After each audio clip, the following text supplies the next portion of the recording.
Эрүүл амьдрал нэвтрүүлгийн шинэ дугаар эхлэж байна үзэгчтэй. Ингээд зочин хомирт оргисон хүндэт цочноо та бүхэндээ танилцуулъя.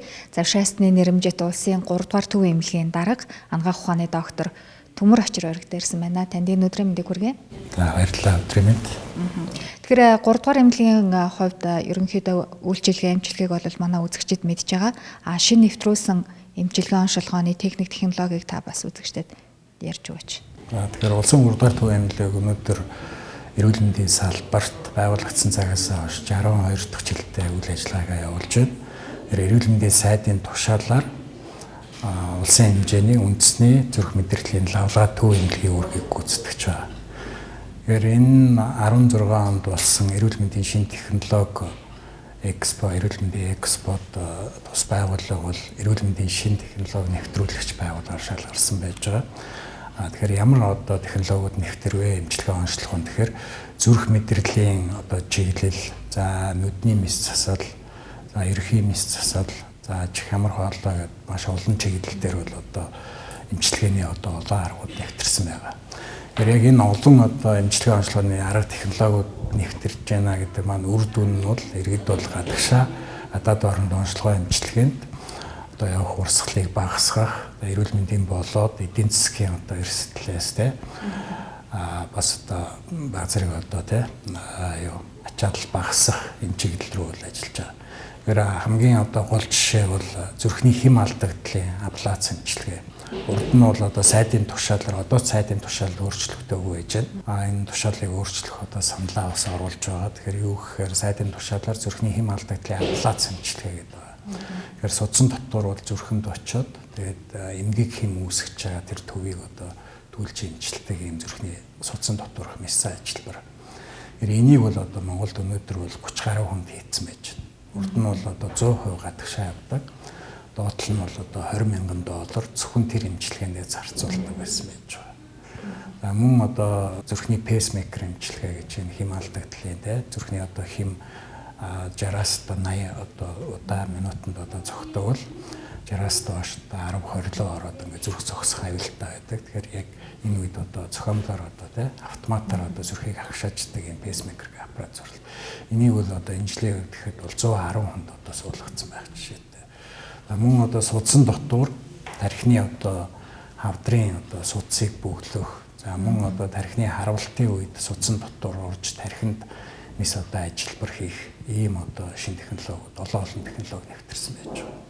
Тархины яг цүлхэн гэдэг ч юм уу тархинд цус харвахаас олон шалтгаан байдаг байх л та. Сүүлийн үед бас яг энэ харвалтаас залуужаад байна гэдгсэн. Тэгэхээр 3 дугаар эмнэлэг яг энэ харвалтын тал дээрээс төлхөө бас ажилладаг шүү дээ. Тэгэхээр 3 дугаар эмнэлгийн бас нэг гол үйл ажиллагаа бол ер нь тархины цус харвалт зүрхний хурц чигдээсэн юм лавлага тусламж үйлчилгээний дасаг нэгжүүд ажиллаж байгаа. 24 цагийн үйлчилгээтэй компьютер томограф зүрхний тархины судасны онцлогооны лаборатори бол ажиллаж байгаа. Тэгэхээр бол сүүлийн жилүүдэд бол энэ харуулт чигдээс бол маш залуужж байна. Бидний хувьд бол 19 харуулт 26 та шигдээс ирэхийн тохиолдол бол ер нь бол 40 орчим насныхан бол ер нь өдөр тутам тохиолдох юм. Тэгэхээр энэ бол ерөөхдөө монгол хүмүүсийн бас амьдралын хэвшил өөрчлөгдөж байгаа. Амьдралын зөв дадал хэвшил суугаа хөдөлгөөн багтаа байх. Тэгээд дав сахар илүү их, мөрс ус илүү их хэрэглэх, тараалалттай энэтэй холбоотойгоор бас энэ өвчнүүд бол залуудж байгаа.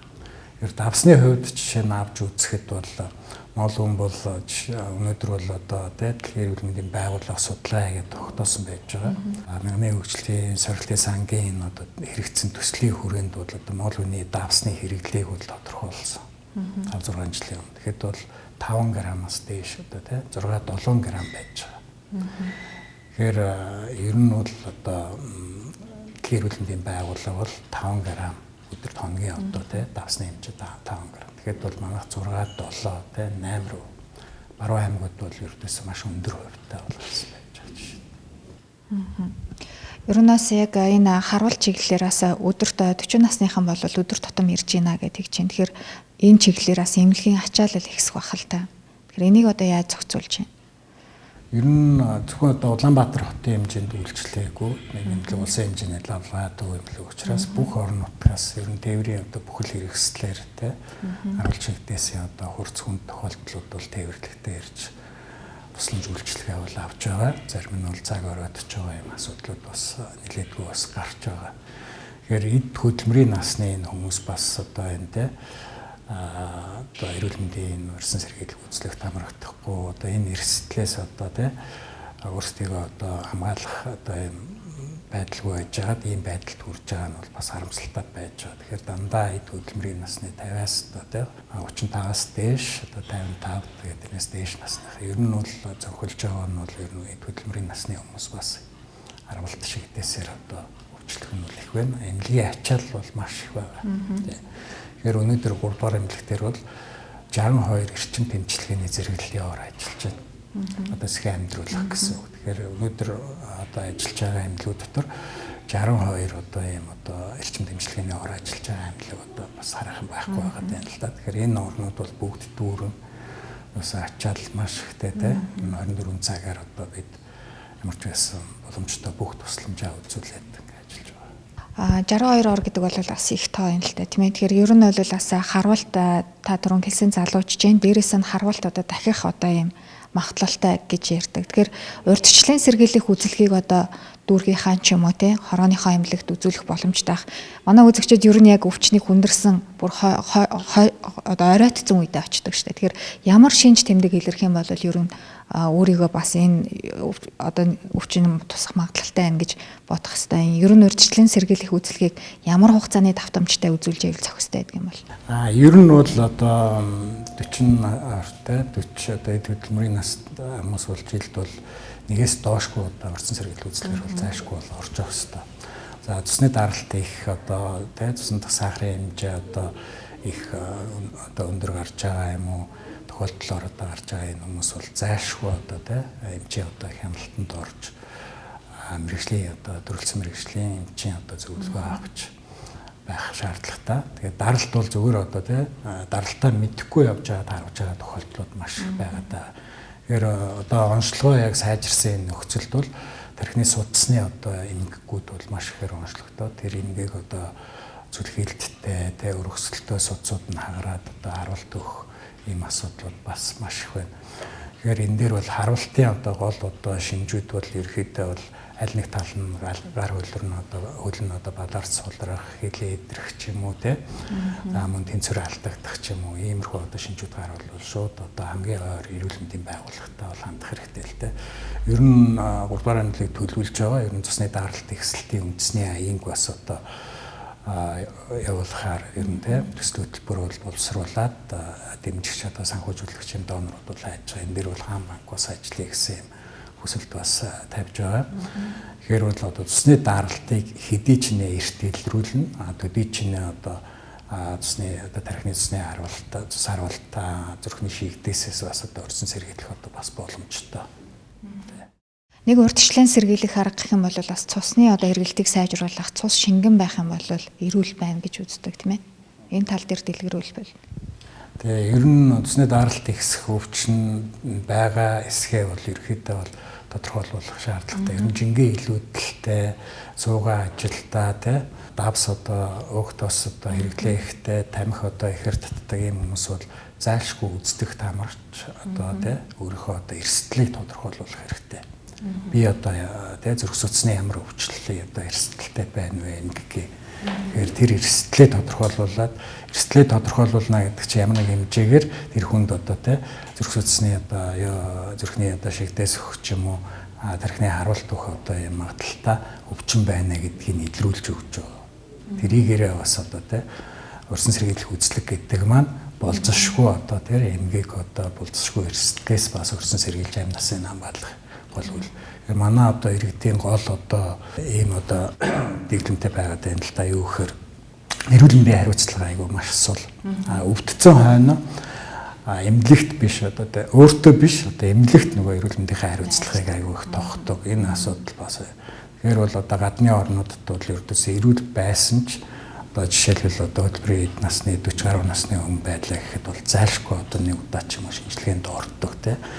Бүр яг ийм одоо дэлхийн одоо эрүүл мэндийн байгууллагаас тогтоодсон одоо ийм одоо шалгуурууд байж шүү дээ. Одоо жишээ нь 40-с дээш наснд зайлшгүй тэр шинжилгээг одоо жилдээ нэг удаа 2 удаа хийсэн байх шаардлагатай гэх. Тэр шинжилгээнүүд нь одоо яг ямар шинжилгээнүүд гэдэг юм бол та тавьж байгаа юм. За шинжилгээнүүдэд бол одоо зүрхний бичлэг байж байна, цусны одоо сахар байж байна тий. За цусны бүлэгнэлтийн шинжилгээнүүд байж байна. За мөн одоо ходоод гидсний дууран тий навдрын эрт илрүүлэхтэй холбоотой шинжилгээнүүд байж байна.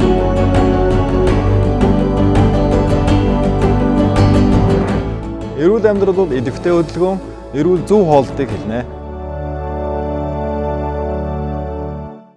Эрүүл амьдрал нэвтрүүлэгт яг мэрэгжлийн баш уушиг нэмж оролцож байгаа учраас, өргөцсөн учраас бас уушигны талаар асуух нь зүйтэй.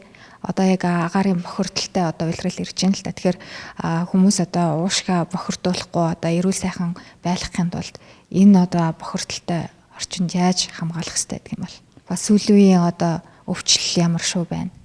Ер нь бол Монголд бол одоо яг уушгины өвчлөл ярихад бол маш одоо хүнд нөхцөлт бол байгаа.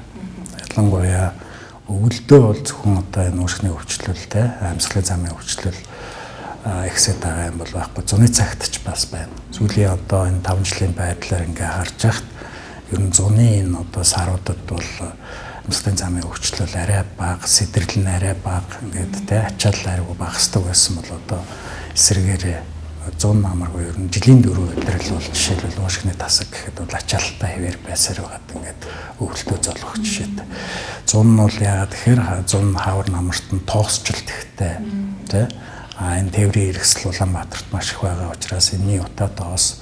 За мөн одоо харшлын одоо энэ гэрхшил өвчнүүд маш ихсэнтэй холбоотой уушгины гурсаа олон одоо тий харшлын гаралтай эмгэгүүд тухайлбал одоо уушгины бактери, гурсаа олон бактери, уушгины архаг бөглөрөлтөд өвчин гэдэг ингээ ихсэх одоо хандлага бол маш их. Ер нь өвчлөлийн одоо бүтцээрээ бол уушгины архаг бөглөрөлтөд өвчин бас залууж хандлагатай.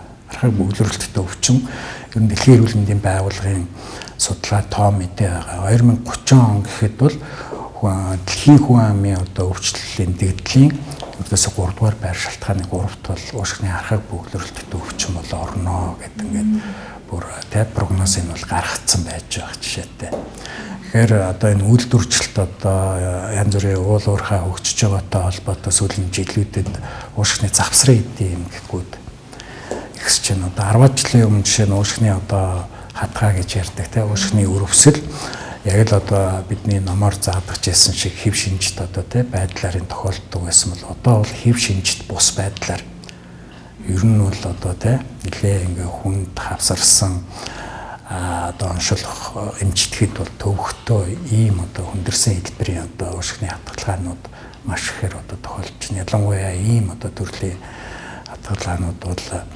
жирэмсэн одоо тэ төрсний дараах эхчүүд дээр бас их тохиолдож байгаа нь бас гол одоо тэ асуудал болж байгаа. Тэгэхээр энэ маань юутай холбоотой вэ гэхээр Монгол хүний одоо нөгөө антибиотикийн зохисгүй хэрэглээтэй бас холбоотой. Энэ агаарын бохирдлоос гадна антибиотикийг замбраагүй хэрэглэдэг учраас өвчин үүсгэгчд хүртэл одоо нөгөө тэ өнгөцсөө хувиргана гэдэг шиг тэр одоо тэрний төсвөртэй байхын тулд одоо тийм үү ямар нэгэн байдлаар эволюц өөрчлөлийнхөө явцад бол тэр наад захын хэрэглэдэг антибиотикуудын давж гарах хэмжээний тийм хүчтэй тийм одоо тэ хор токсын ялгаруулдаг ч юм уу тийм хэмжээний одоо хувиралд орцсон байгаа.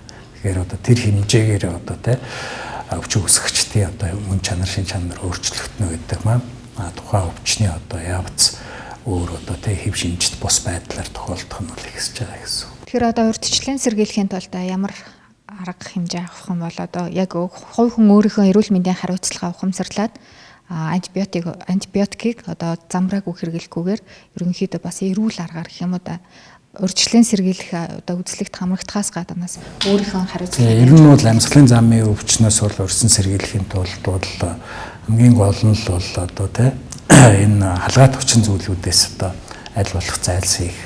Ялангуяа нэгдүгээрт бол тамхи одоо тэ тамхи дам тамхиталтаас бол одоо хол байх шаардлагатай. За энэ агаарын бохирдолтой энэ одоо нөхцөлд бол ялангуяа Улаанбаатарын тэ орой 17 цагаас 20 цаг, 30 минут, 21 цаг хүртэл бол агаарын бохирдол бол маш дээд хэмжээндээ бол хүрж байгаа.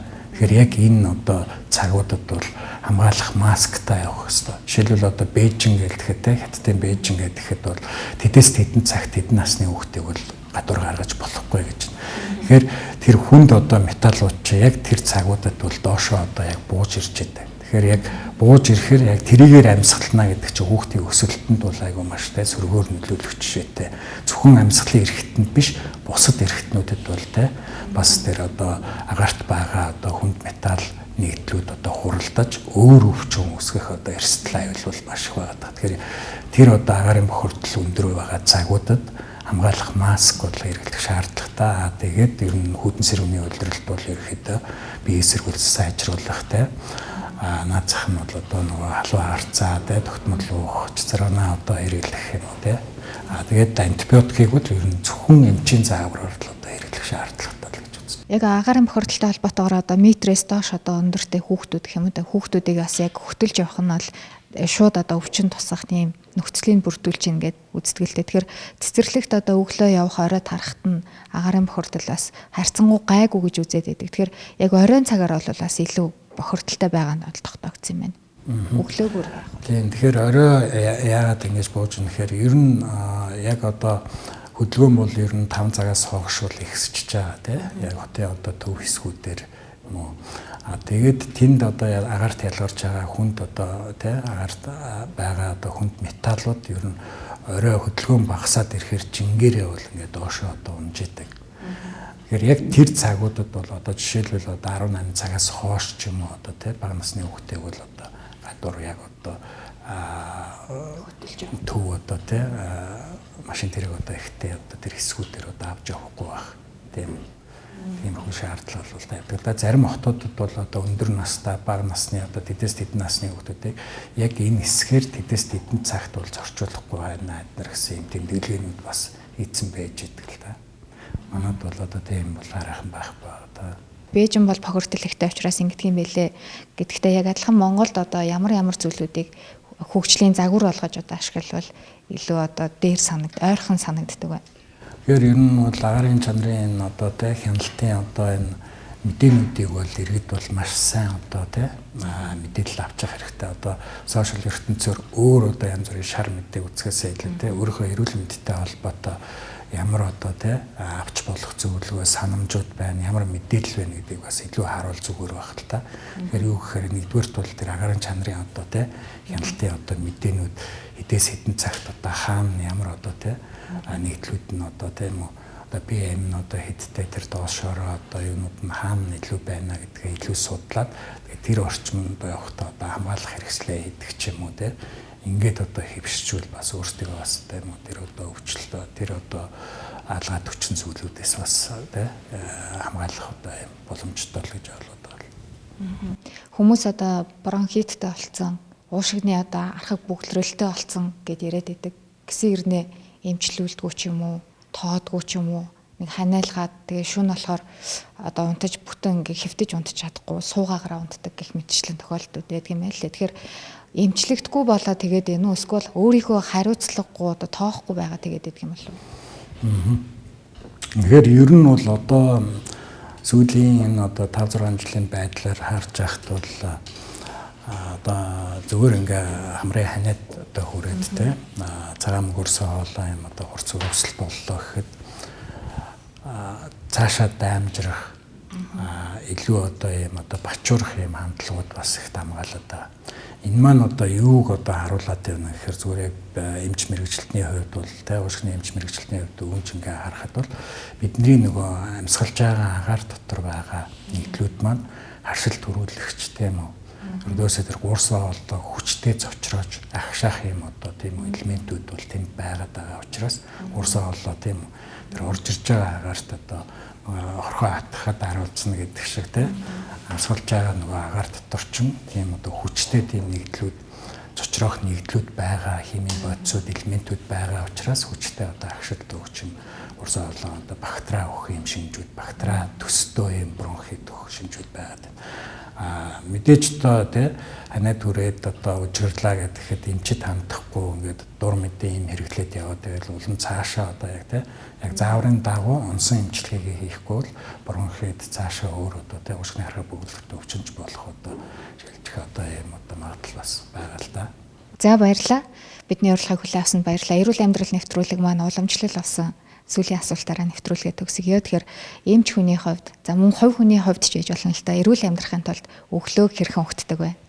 Ер нь бол өглөө босоод юу яа нэг аяг одоо зүгийн баатал босвол тэр бол одоо яг тогтмол одоо хөвшилдсэн тийм үйл ажиллагаа байгаа. Зүгийн балтаа уснаа одоо хүний биед ямар одоо ач холбогдолтой байдаг юм бол? Ер нь бол зүгийн балтаа бас бол яг хотод хамгаалах тийм олон талын юм л ашигтай л да. Бас дархлаа дам одоо дархлааг бол дам дэмж сэргээх одоо юм үйлчлэгээтэй. За баярлалаа. Ингээд эрүүл амьдрал нэвтрүүлэг өнөөдрийн дугаараараа за шаастны нэрэмжит улсын төв 3 дугаар эмнэлгийн дарга за анагаах ухааны доктор Төмөр Очрыг өрн оролцууллаа. Бидэнтэй хамт байсан үзэгч та бүхэндээ баярлалаа.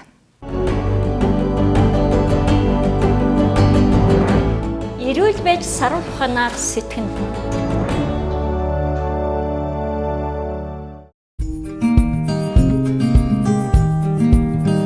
Зооны эмэгтэйчүүд мэргэжлийн арьс гоо заслын эмнэлгээс та бүхэндээ зөвлөгөөгөө хүргэж байна. Өнөөдрийн сэдв бол сэвхийг за PRP эмчилгээтэй хослуулан одоо сэвхнээс ангижрах талаар та бүхэндээ мэдээлэл өгөх болно. Тэгэхээр сэвх юунаас үүсдэг вэ гэдэг талаар мэдээлэл яриагаа эхлэв тийм ээ. За энэ бол арьсны нөсөө алдагдлын эмгэг юм. Нэг өсөндөө арьсны өнгийг бүрдүүлдэг меланин гэж бодож үзсэн байдаг. Тэрний үүсэлт нийлэгжил барьсаас алдагдсантай холбоотойгоор үүсдэг эмгэг байгаа юм. Одоо нөсөө алдагдлын эмгийг дотор нь хэд хуваа сэвхшин дотор янз бүр сэвх гэж байна. Сэвх гэдэг нь одоо нэг жижигхэн юм цоохор сэвх байдаг шүү дээ. Жижигхэн тийм цоохор сэвх нь бол 5-7 наснаас үүсээд бэлэг уучлалтын үед ихсдэг, залуу наснд ихсдэг, харин насахын хэрээр бүдэрдэг багасдаг юм шинжтэй онцлог нь болохоор хавар зуны уйлрал тодроод өвөл бүдэрдэг жишээний. За нөсөө толб гэсэн ойлголт байгаа. Нөсөө толб гэдэг нь хавтгай үргэлжилсэн сэвх тийм ээ. Энэ олцоо нөгөө жирэмслэлтийн улмаас үүсдэг ялангуяа дух, хацар, уруулын дэжсгэр тийм ээ. Тийм янз бүрийн хэмжээтэй зүв биш байралтай хавар зун нарны уйлрал ихсээд өвөл бүдэрдэг баг шинэ заримдаа бүрэн арилгах тохиолдол байдаг. Хөгшрөлтийн борлол гэж байдаг. Энэ одоо илэгний үйл ажиллагааны алдагдaltaй насахын хэрээр бас гарч ирдэг илэгний борлол буюу бас лентиго гэж нэртэй тийм бас нэг сэвх байдаг. Баттаг янз бүрийн арьсны идэд үрслийн дараа арьс 2 дэгчээр эдгэрснийхэн дараа бас тийм өсөд толгомцрууд үүсдэг. Бараантал тийм ээ. Жижигэн борломцрууд үүсдэг. Тийм байдлаар үүсдэг юм. Сэвхийг одоо танаа зооны эмэгтэйчүүд арьс гоо заслын эмнэлэг ямар одоо үйлчилгээ үзүүлж арилгадаг юм бол?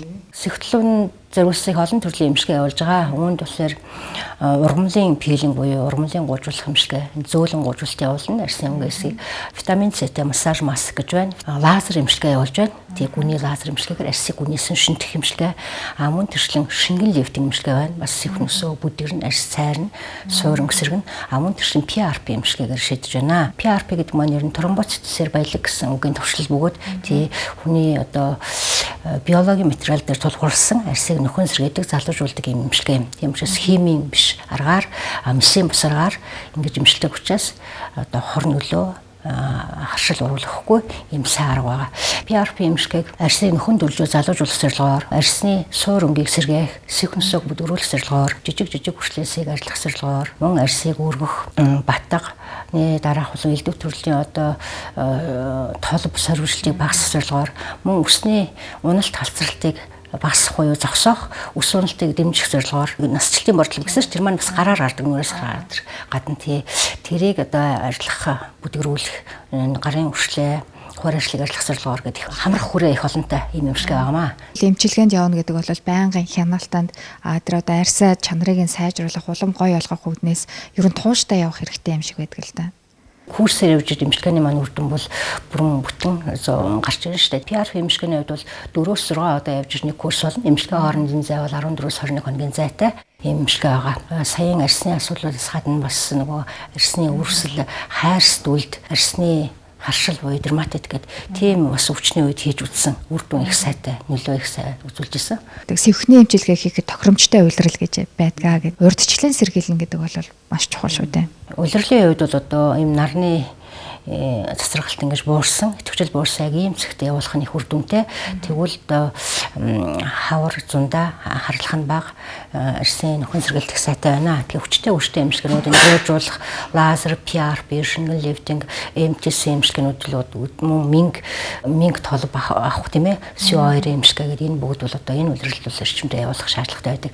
Тэгээ манайхан бол эмчилгээг бол их богино хугацаанд үр дүн үүснэ гэж боддог. Гэтэл арьсны байдлыг зөв үнэлж дүгнэх хэрэгтэй. Ялангуяа сихносоо гэхэд бол баг дээр нь тийм үүсгэлтүүдийн байхнууд нэг жоохон бор ширгалтаал өнгө хувираал ингээл жоохон ирээш сихносоо үүсэл тэгэнгүүт нь л хандаж өгвөл амархан арилах тийм ээ хандлах юутай байна магадaltaй байна. Тэгэхгүй одоо их бараанцсан үед бол сихносоо 100% арилахгүй шүү дээ. Тий тодорхой хэмжээгээр бүдгэрч тийм ээ тэр арьсны үнд хүрсэн меланин задарч ирснээр арьс их нэлээд бүдгэрч ирнэ. Тий бүдгэрч ирнэ. 70-80% өртөнтэй байна гэдэг ойлголтыг авах хэрэгтэй. За сэхэн дээр бол гол нь хамгаалах юм бол орой үдшин цагаар цайруулах. За өдөр хавар зам бол нарнаас хамгаалах. Бусд үлийн уйлрч гэсэн тийм ээ нарнаас хамгаалах эндс багтай. Хаврын уйлрал 30, зуны уйлрал бол 30-30-аас дээш тийм ээ. Эндх хамгаалалтад төсөв хэрэглэх. Мөн арьсыг аягүй сайн чийгшүүлж өгөх хэрэгтэй. Нарны цохилтоос гэсэн хамгаалж өгөх хэрэгтэй. Зөвхөн нарнаас хамгаалах зүтгэрхэд одоо борлохгүй байна гэсэн ойлголт байхгүй юм. Эмчилгээнүүд их сайн хамаарах тийм ээ. MTC эмчилгээ, мөн DMC сэхний эмчилгээ, витамин С-тэй массаж маск, мөн жимсний өвчлөлөөр гүйжүүлэх АХ эмчилгээгээд их олон төрлийн эмчилгээ байгаа. Эд бүгдэд одоо өдөөд л одоо хамрагдаж өгвөл их сайн. Хавартаа бол арай зүгээр жаахан чийгшүүлэх эмчилгээнүүд илүүлэх аав штэ. Тий гэржлийн эмчилгээнүүд. Германы орчин органик эмчилгээний брэнд бүтээгдэхүүн DMC бүтээгдэхүүн гэж эмчилгээнд өөр хэрэгэлдэг. За тухайлах юм бол сихносод толгонд хэрэгэлдэг. Энэ бүтээгдэхүүн байна. Plant альпосом экстракт гэдэг. Энэ маань зарим арьс их эмзэг байдаг шүү дээ. Их арьсны үтснийхний ингүүн эмзэг хит их улайдаг тийм арьсанд арьсыг зочроолгүйгээр сайруулах хэрэгтэй тийм ээ. Арьсны үтсэн зузаан тийм өсөд толботой, сэвхтэй арьсанд энэ витамин С тийм ээ. Альпосом концентрат гэдэг. Витамин С-ийн 100% одоо концентрац байна. Цайруулах тус хэрэглэлийн хажуугаар бас давхар чийгшлүүлэх хэрэгтэй. Хэрэг витамин С-г витамин Е нанопартикл гэдэг витамин Е-ийн 100% концентрацтай авсарч хэрэглэх юм бол цайруулах их маань 20 дахин нэмэгдэх жишээний. За нас сагсан улсууд дээр ахын хэрээр арьсанд хор их цугулдаг. Бид нар бас эмэгтэйчүүд будаг их хэрэглэдэг арьсны хорыг тайлах, витаминыг зөөрлөх, хөгшрөлтийн эсрэг цайруулах үйлчлэгээтэй коэнзим QR гэсэн юм бас нанопартикл гэдэг бүтээгдэхүүн байна. За эдгээр бүтээгдэхүүнийг их өргөн хэрэгтэй. Энэ сэхэн дээр бол дотоороо витамин С, никотины өвчлөл, витамин А, Е зэргийг өргөн хэрэглээс гадна тос бүтээгдэхүүнээ сайн хэрэглэх эмчилгээнд өргөн хамрагдах дээр нь арьсны энэ сэхносод бол зөвхөн арьсны эмч биш,гүй дотор шүүрэл эмэгтэйчүүдийн эмчин хавсарсан одоо нийлмэл одоо эмчилгээний үр дүнд эмчилгэдэг эмчилгээ байгаамаа. Одоо шинэ жил тийм ээ баярслуулах чинь шүү дээ. Ийм үед бол заавал одоо ойртуулах биш, эхнээс нь ухтуулж эмчилгээгээ өдөөнөөс авчивал эмчилгээний үр дүн илүүтэй их сайн харагдах юм аа. Хамгийн гол нь сэвхийг бас PRP эмчилгээтэй хослуулан хийх юм бол илүү үр дүнтэй байдаг гэдгийг манай үзэгчид ойлгосон болов. Ингээд эрүүл амьдрал нэвтрүүлэг маань зооны эмэгтэйчүүд мэргэжлийн арьс гоо заслын эмнэлгээс үзэгч та бүхэндээ хүрэлээ.